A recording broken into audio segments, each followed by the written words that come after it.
Papa Dudut. Habang nakikinig po ako sa programa ninyo kagabi, naisip kong baka panahon na rin para ibahagi ko ang kwento ng buhay ko, hindi dahil kakaiba ito, kundi dahil kagaya ng marami, puno rin ito ng pangarap, pagod at mga pagsubok na halos nagpabagsak sa akin. Ako po si Luis, 34 taong gulang, tubong bulan, Sorsogon at pangatlo sa 5 naming magkakapatid. Lumaki ako sa pamilyang walang-wala pero sagana naman sa disiplina, sa sipag at sa mga salitang hinubog ako kung sino ako ngayon.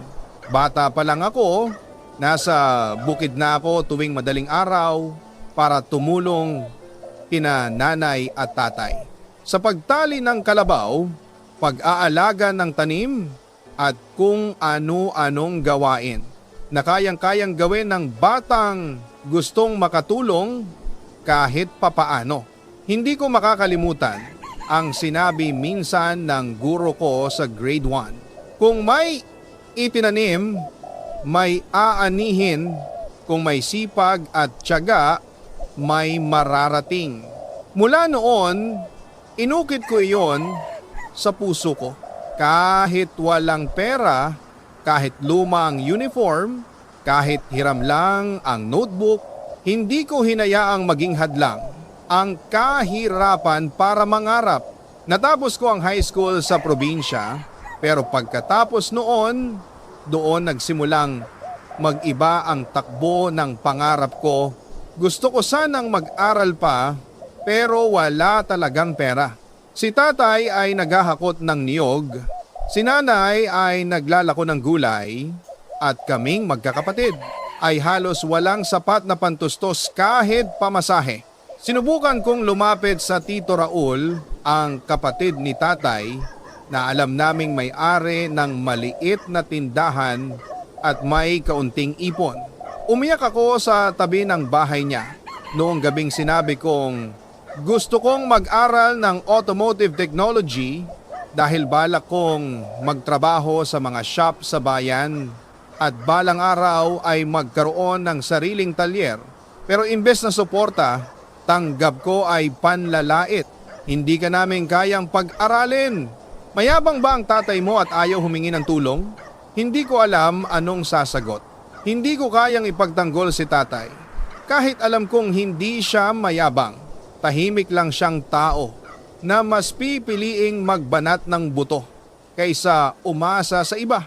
Umiiyak akong umuwi sa bahay at kinabukasan bumalik ako sa bukirin na parang walang nangyari. Pero sa loob ko, parang umiksi ang pangarap ko ng halos kalahati. Doon ko unang naisip ang salitang Manila. Nandoon ang 2 kapatid ko at baka may pag-asang mag-aral ako doon.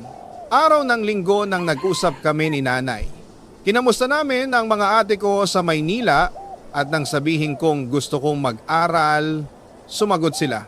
Kung gusto mo, sumama ka dito. Parang tumalon ang puso ko noon, Papa Dudut. Parang unang beses kong nakita ang liwanag sa dulo ng mahabang gabi. Umuwi ako sa aming bahay. Dala ang pag-asang iyon. Nagtali ako ng kalabaw kinabukasan, naglakad sa putik at nagdasal ng tahimik. Sana, Lord, eto na. Hindi ko alam na sa pag-alis kong iyon, marami pang pagsubok ang bubungad sa akin sa Maynila at doon magsisimula ang tunay na paglalakbay ng buhay ko. Dear Papa Dudut, April 27, 2006. Iyan ang araw na unang tumapak ako sa Maynila at hanggang ngayon, hindi ko makakalimutan ang pakiramdam na iyon. Pagbaba ko pa lang ng bus, parang sinalubong ako ng ibang mundo, mataas na gusali, ilaw, ingay at mga taong parang laging nagmamadali. Sa isip ko noon, dito ako aaral, dito ako magsisimula ulit. Mula terminal, sinundo ako ng pinsan kong si Paulo. Nahirapan nga akong huminga sa biyahe dahil ngayon ko lang naranasan ang mahabang biyahe at siksikang tren. Pero sa likod ng hilo at pagod, nandoon ang tuwa ng batang dinala ng pangarap sa syudad. Pagdating namin sa inuupahang kwarto nila tito, nakahinga ako ng malalim. Simple lang ang lugar, masikip, mainit, pero ang nasa isip ko lamang ay magsisimula na ako ng pag-aaral. Linggo nang magkita-kita kami ng mga ate ko at pinsan. Masaya ang bati nila sa akin, pero nang dumako ang usapan tungkol sa pag-aaral ko, doon nagsimula ang unang panginginig ng puso ko. Tinanong ko si Ate Maricon kung paano ang enrollment dahil malapit na ang pasukan. Tahimik siya, tumungo at sa isang iglap pumalatak ang katotohanang hindi ko inaasahan. Buntis pala si ate at dahil siya ang sandigan ng pamilya sa Maynila, siya ang nagpapadala sa probinsya, siya ang tumutulong sa amin, siya ang nagbabayad ng upa, hindi na niya kakayaning tustusan pa ang pag-aaral ko. Papa Dudut, parang may lumubog sa dibdib ko noon. Para akong batang binuhusan ng malamig na tubig.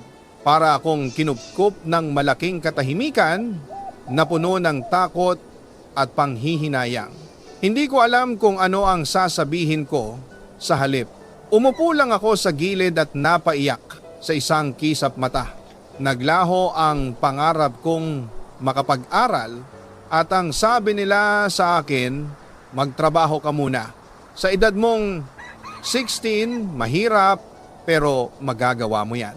Papa Dudut, yun ang unang beses sa buhay ko na tinanong ko ang sarili ko, bakit ba ang hirap maging mahirap? Dahil bata pa ako, wala akong alam sa mga kumpanya, wala akong requirements, wala akong karanasan at halos wala rin akong kakilala, wala akong choice. Samahan ko raw muna ang pinsan ko na gumagawa ng mga construction project sa Pasay. Hindi man ako empleyado, taga-bitbit lang ako ng gamit, taga-sunod, taga-angat ng kahon, pero tinanggap ko kaysa wala. Minsan, sa sulok ng napapagod na katawan, tinitingnan ko ang mga estudyanteng naglalakad, bitbit ang bag at modules nila, at sa puso ko, may kung anong kumikirot, inggit, lungkot at galit sa sitwasyong hindi ko naman ginusto. Pero kahit ganon, may isang bagay akong hindi binitawan. Hindi ako titigil. Makakapag-aral pa rin ako balang araw, pero hindi ko alam noong panahon na yon na mas malalaki pa palang unos ang darating sa buhay ko. Mga unos na minsan ay halos pinadapa ako, pero siya ring nagturo sa akin kung paano tumayo. Dear Papa Dudut, makalipas ang ilang linggo ng pagsama ko sa pinsan ko sa trabaho, dumating ang araw na wala na kaming proyekto, wala na ring sahod, wala na ring makain. Kaya ang sabi ng pinsan ko, umuwi ka muna sa Palanas. Doon ka muna kina tito. Wala na tayong pagkakakitaan dito. Masakit, Papa Dudut. Masakit tanggapin na sa murang edad, wala ka ng direksyon, wala kang pera, wala kang pangarap na matupad, at wala kang mapuntahan. Pero wala akong nagawa. Umuwi ako. Pagdating ko kina Tito Oscar, parang kumirot ulit ang puso ko. Dahil noong una pa lang, ramdam ko na ang panlalamig nila, pero kailangan ko silang sundin. Tinanong ako ni Tito, ilang taon ka na ba? 17 na po. Pwede ka na magtrabaho, wala akong requirements. Pero sabi niya, siya raw ang bahala. Nagtiwala ako dahil iyon lang ang kaya kong gawin. Isang linggo akong naghintay hanggang isang umaga. Sinabi niyang may requirements na raw ako. Papa Dudut, hindi ko alam kung paano niya ginawa. Pero kinabukasan, may trabaho na ako bilang dishwasher sa isang kumpanya sa Quezon City. 3,500 pesos kada buwan. Hindi malaki, pero para sa batang kagaya ko, iyon ay kayamanan na. 4 na buwan akong nagtiis. Araw-araw nakatayo, nakababad sa tubig, nasusugatan ang kamay, inuulan ng mura ng kasama, pero tiniis ko lahat dahil may pangarap ako at ayaw kong manatiling mahirap hanggang nagdesisyon akong lumipat sa isang malaking factory sa Pasig. Mas malaki ang sahod, mas mahirap ang trabaho, pero mas mabilis ang ipon. At sa paglipat kong iyon, doon nagsimula ang hindi ko inaasahan. Ang unang pintig ng puso ko, si Mariel. Maputi, maliit, mahinhin kong kumilos at lagi lang nakangiti. Kasama ko siya sa department kaya araw-araw ko siyang nakikita. Hindi ako marunong manligaw pero sinubukan kong kunin ang number niya. At laking gulat ko, ibinigay niya sa uwian. Nag-text ako, "Hi Mariel!" at sumagot siya. Doon nagsimula ang mahabang chat, mahabang kwento, mahahabang ngiti ko sa gabi. Papadudot, unang beses sa buhay ko na naramdaman kong may nagkakagusto rin pala sa akin na may babaeng nakikita ang halaga ko kahit wala akong yaman, kahit wala akong diploma. Nagyayaan ko siyang kumain sa labas, namasyal, at kahit simpleng fishball lang ay parang date na sa akin. Unti-unti nahulog ang loob ko sa kanya. At akala ko siya na ang sagot sa mga dasal ko. Pero isang araw, bigla na lang siyang lumayo. Bihira nang mag-reply at kapag nagpaparamdam ako, parang ayaw na niya. Hanggang nagkita kami ulit sa trabaho at doon ko nalaman, papadudot, ang pinsan ko pala ang dahilan. Naging sila na raw. At iyon ang unang beses na parang may bumunot ng puso ko. Hindi ako nakapagpigil. Sinugod ko ang pinsan ko sa loob ng production area. Hindi ko na inisip ang trabaho, hindi ko na inisip ang HR, hindi ko na inisip ang kinabukasan. Ang sakit kasi, papadudot, sobrang sakit. Kami ng pinsan ko ay parehong pinatawag sa HR at isang desisyon ang kailangan, isa lang ang dapat matira. At ako mismo ang nagsabi. Ako na lang po ang aalis. Umalis ako nang walang paalam.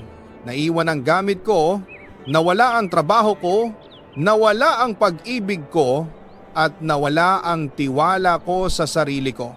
Pero isang bagay din, ang naisip ko habang naglalakad pa uwi, hindi pa dito natatapos ang buhay ko. At doon nagsimula ang bagong direksyon, isang desisyong magbabago sa buong takbo ng kwento ko. Dear Papa Dudut, pagkaalis ko sa factory, halos isang araw lang akong nakaupo sa sahig ng inuupahan ko. Walang iniisip kundi ang sakit, ang hiya, at ang sunod-sunod na pagkatalo sa murang edad ko. Pero kinabukasan, naisip ko ang sarili kong pangako. Hindi ako susuko. Naghanap ako ng agency. Araw-araw. Dala ko ang folder ko, resume, at ang natitira kong ipon. At sa awa ng Diyos, natanggap ako bilang utility staff sa isang malaking electronics company sa Mandaluyong. Mas mabigat ang trabaho, mas maingay ang makina, mas magulo ang schedule, pero mas malaki ang kita at dun ko naisip, kung gusto kong may marating, kailangan kong pagsabayin ang trabaho at pag-aaral. Kaya nag-enroll ako sa isang vocational school sa umaga, Electrical Technology. Tuwing araw, nasa classroom ako. Tuwing gabi, nasa trabaho. Tuwing madaling araw, nagpapahinga sandali bago muling gumising. Pagod pero masaya. Dahil para sa unang beses, nararamdaman kong may direksyon ako. At doon, papadudot, nakilala ko ang babaeng kala ko. Ay ibabalik ang tiwala ko sa pag-ibig. Si Jasmine. Simple, mahinhin, maayos magsalita. Hindi maputi, hindi rin morena, sakto lang ang ganda niya, pero malakas ang dating niya sa puso ko. Nakilala ko siya sa bagong trabaho bilang call center trainee. Ako naman ay nag-transition na sa electrical maintenance department. Nagkakape kami sa parehong oras at minsan nagkukwentuhan sa guardhouse kapag sabay kaming uwian. Sa dami ng pinagdaanan ko, hindi ko inaasahang may babae pang masasagot ang panliligaw ko. Pero sinagot niya ako, Papa Dudut, at doon nagsimula ang isang relasyon na puno ng pag-asa. Araw-araw, mas lalo ko siyang minahal. Pero sa bawat buwan na dumadaan, ramdam ko rin ang agwat namin. Siya, may kaya ang pamilya, stable, educated, maganda ang trabaho. Ako, isang mahirap na lalaking dumidiskarte lang sa buhay para makasabay. Pero sabi ko sa sarili ko, magsusumikap ako.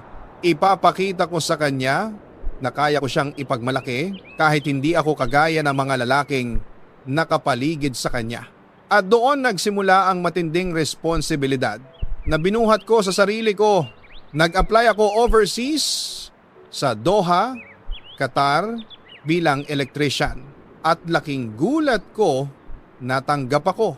Mabilis ang proseso, mabilis ang biyahe, mabilis ang pagbabago.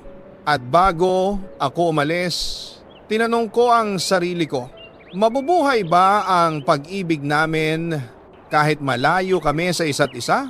Pero naniwala kami. Diaspora ng mga pangarap pero puno ng pag-asa. Sa Doha, nagsimula kong isipin, para sa kanya to, para sa future namin. At kahit pagod, kahit malungkot, kahit gabi-gabi akong umiiyak sa lungkot, kinaya ko. Sa unang taon ko sa abroad, nag-aral ulit ako, Master Electrical Technology, para maipasa ko ang qualifying exam papunta sa pagiging licensed engineer. At sa kabila ng hirap, ginawa ko ang lahat para hindi mapabayaan ang relasyon namin. Araw-araw kaming nag-uusap, nagba-video call, nagtatawanan, naghahati ng kwento. Pero hindi ko alam, Papa Dudut, may dahan-dahan nang nabubuo sa kabilang dulo ng linya. Isang bagay na hindi ko nakita, hindi ko naamoy, hindi ko naramdaman. Ang unti-unting paglalamig ng puso niya. At iyon ang magpapabagsak sa akin. Sa pinakamababa kong punto, Dear Papa Dudut, habang lumilipas ang buwan ko sa Doha, ramdam kong nagbabago ang ihip ng hangin. Dati, sagot agad. Dati, kwento agad. Dati, malambing. Ngayon, mabilis ang scene, mabagal ang tugon, at dahan-dahang humihina ang boses niya sa bawat tawag namin.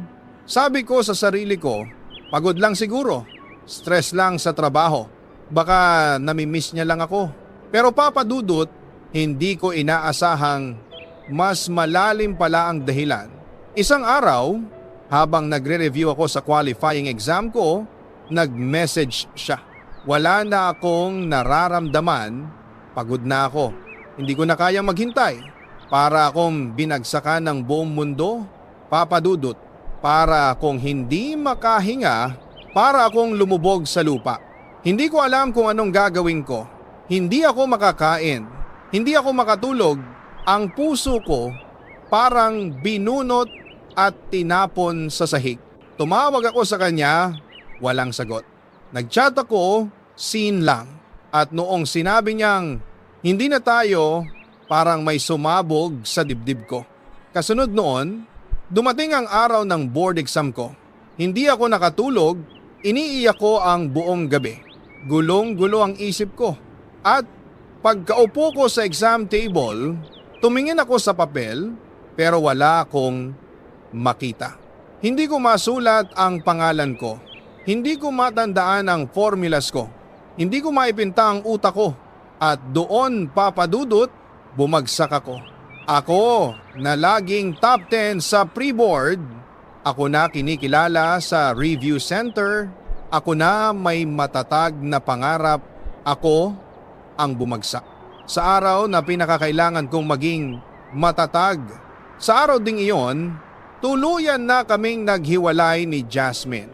Wala akong nagawa kundi umiyak. Umiiyak akong parang bata sa harap niya. Habang hinihingi ko na sana ay kausapin niya ako, pero hindi man lang ako nilingon. Wala akong narinig mula sa kanya, kundi malamig na katahimikan. Papa Dudut, hindi ko kayang ilarawan kung gaano kabigat ang gabing iyon. Iniwan ako ng pangarap ko. Iniwan ako ng minahal ko. Iniwan ako ng lakas ko. Iniwan ako ng sarili ko kung hindi dahil sa mga matatanda na kasamahan ko sa Doha, ewan ko kung saan ako pupulutin. Sila ang nagsabi sa akin, bata ka pa. Hindi dito nagtatapos ang buhay. Marami pang babaeng para sa iyo. Kumapit ka kay Lord. Gabi-gabi, lumuhod ako sa kama. Humingi ako ng sagot. Nagtanong ako, Lord, bakit? Hindi naman ako masamang tao. Hindi naman ako babaero. Hindi naman ako sinungaling. Bakit ako ang iniwan? Bakit ako ang bumagsak? Bakit ako ang nasaktan? Pero kahit wala akong marinig na sagot, alam kong pinakikinggan niya ako.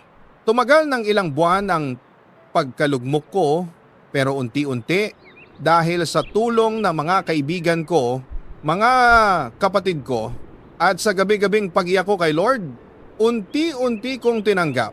Hindi lahat ng minamahal pwedeng makasama natin. At habang unti-unti kong pinipili ang pagbangon, hindi ko alam, Lord na mismo ang magpapadala ng bagong pag-asa sa buhay ko.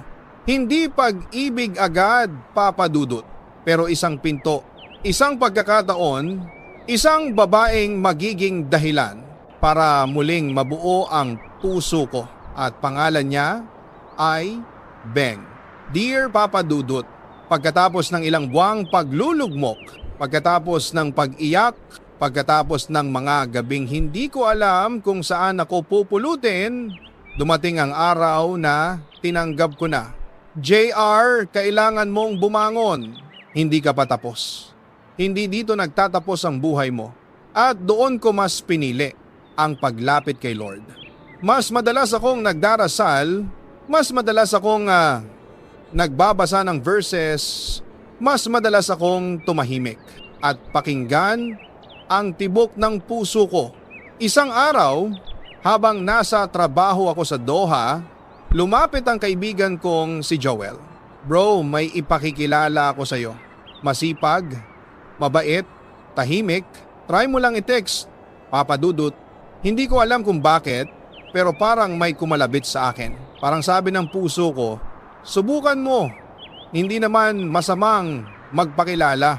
Kaya tinanong ko, ano name niya? Beng. At doon nagsimula ang unang mensahe ko sa kanya. Hi Beng, this is Jay, friend ako ni Joel. Hindi ko inaasahan na magre-reply siya, pero sumagot siya. Oh hi Jay, how are you? At doon na, Papa Dudut, para bang may maliit na liwanag na pumasok sa madilim kong mundo. Hindi madalas ang sagot niya, madalas siyang inaantok, madalas hindi available, pero hindi ako sumuko. Kahit 3 salita lang reply niya, ginagawa kong inspirasyon. Kahit tulog muna ako, nagpapasalamat pa rin ako. Hindi dahil desperado ako sa pag-ibig, pero dahil ramdam kong hindi ako minamadali ni Beng. Wala siyang hinihingi, wala siyang hinihintay sa akin, wala siyang pinipilit. Hindi niya ako ginulo, hindi niya ako pinaasa, hindi niya ako sinabihan ng mga pangakong hindi niya kayang tuparin. Simpleng kumusta, simpleng kamusta trabaho, simpleng ingat ka palagi. Pero sa puso kong pagod na pagod, malaking bagay iyon at habang tumatagal, unti-unti siyang nagbukas. Nagkwento siya tungkol sa pamilya niya, sa trabaho niya, sa pangarap niya. At doon ko nakita, hindi man kami magkatulad ng pinanggalingan, pareho kami ng nais. Isang tahimik na buhay, isang totoong pagmamahal, isang relasyon na may respeto at dasal. At sa bawat araw na dumadaan, mas lalo ko siyang hinangaan. Hindi siya demanding, hindi siya mapagmataas. Hindi siya nanghuhusga. Hindi siya nagtatanong ng tungkol sa nakaraan ko kung hindi ko kusang ikukwento. At higit sa lahat, matatag yung loob niya. Kalmado, maamo, mabait, unti-unti. Napansin kong habang nagkukuwento ako tungkol sa mga sugat ko, hindi na siya masakit.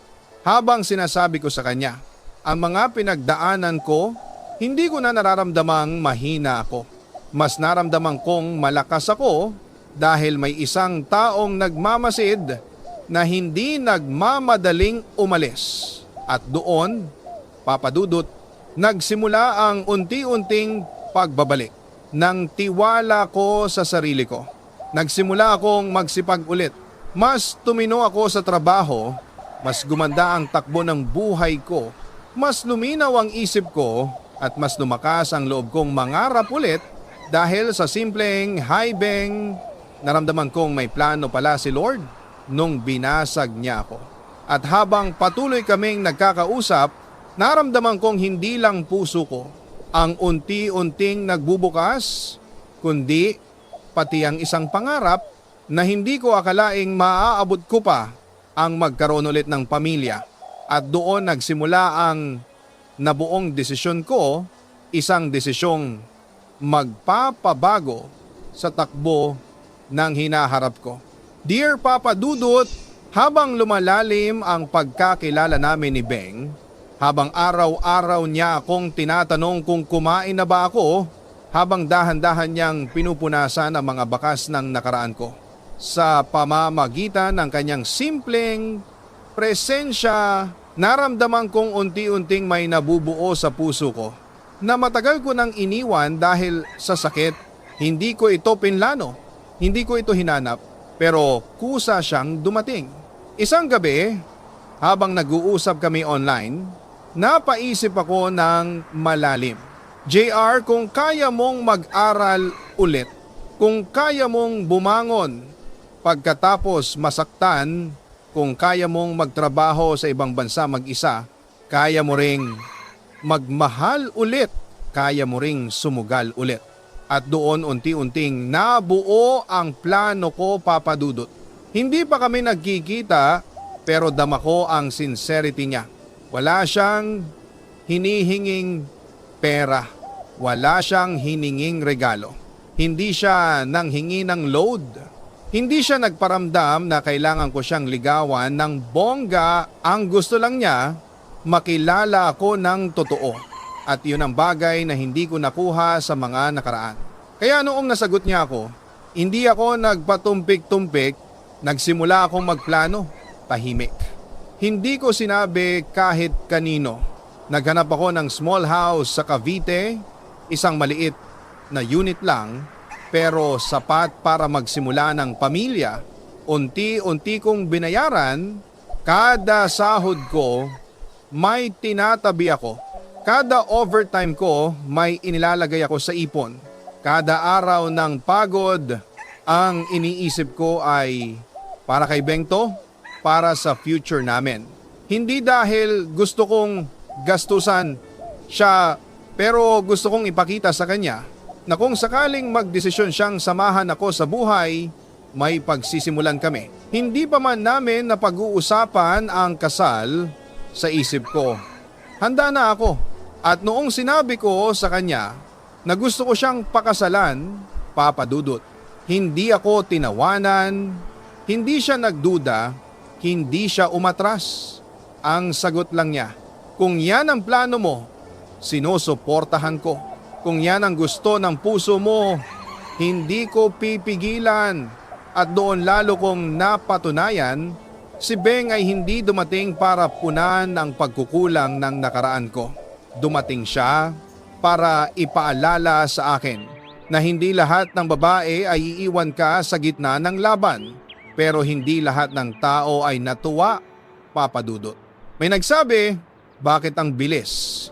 Hindi mo pa siya nakikita. Sigurado ka ba? Hindi mo pa kilala yung babae. Ano ka?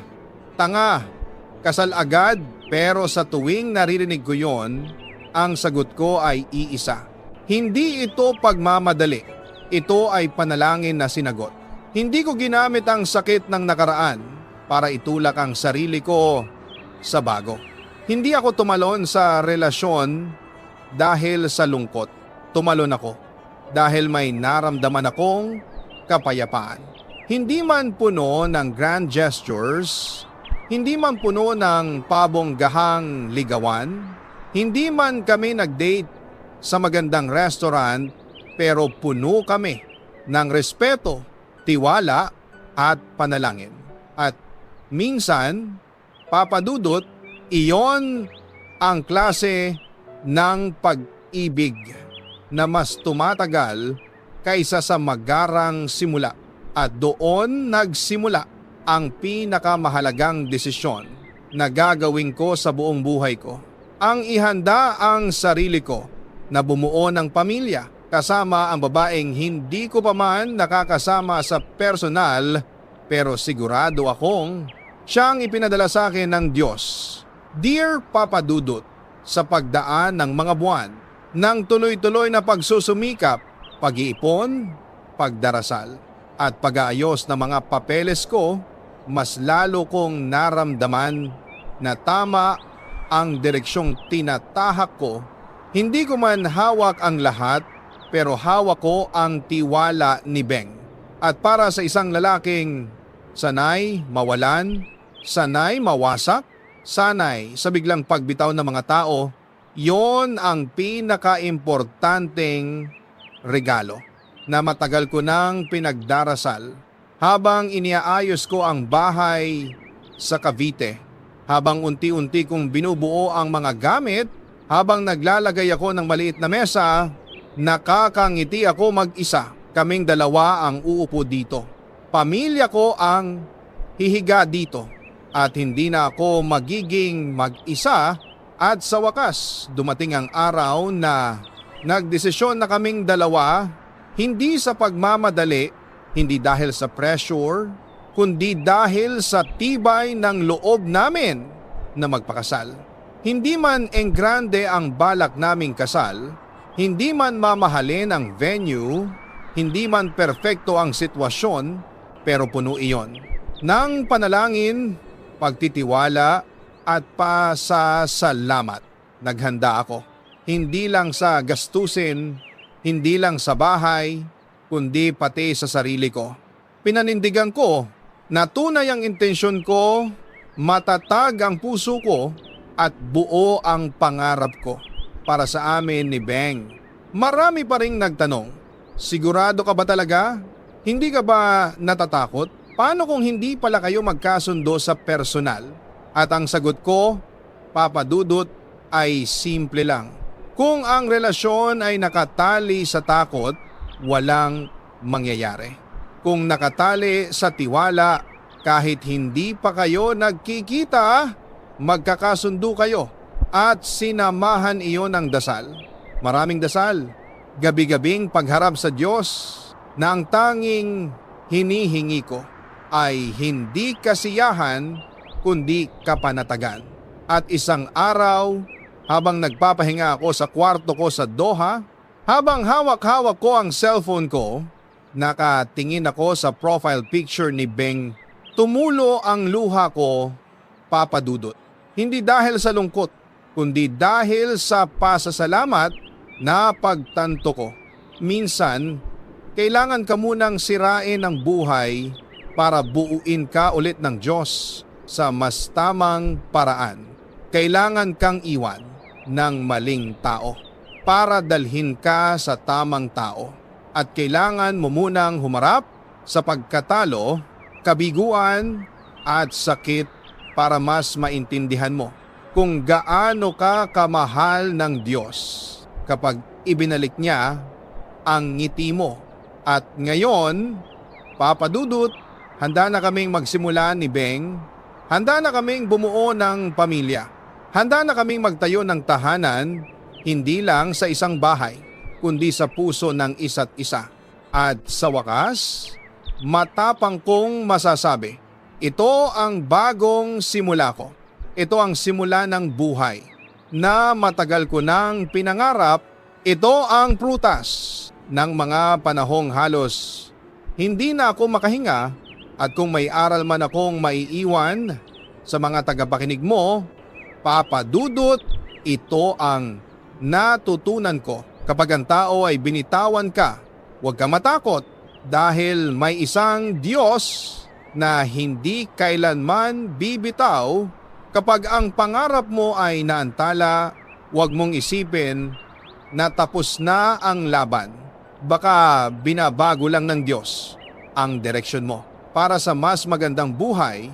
At kapag dumating ang tamang tao, hindi niya ipaparamdam sa iyo ang duda, hindi niya ipaparamdam ang takot, hindi niya ipaparamdam ang kulang, ipaparamdam niya na sapat ka, na mahalaga ka, at nakarapat dapat kang mahalin ulit.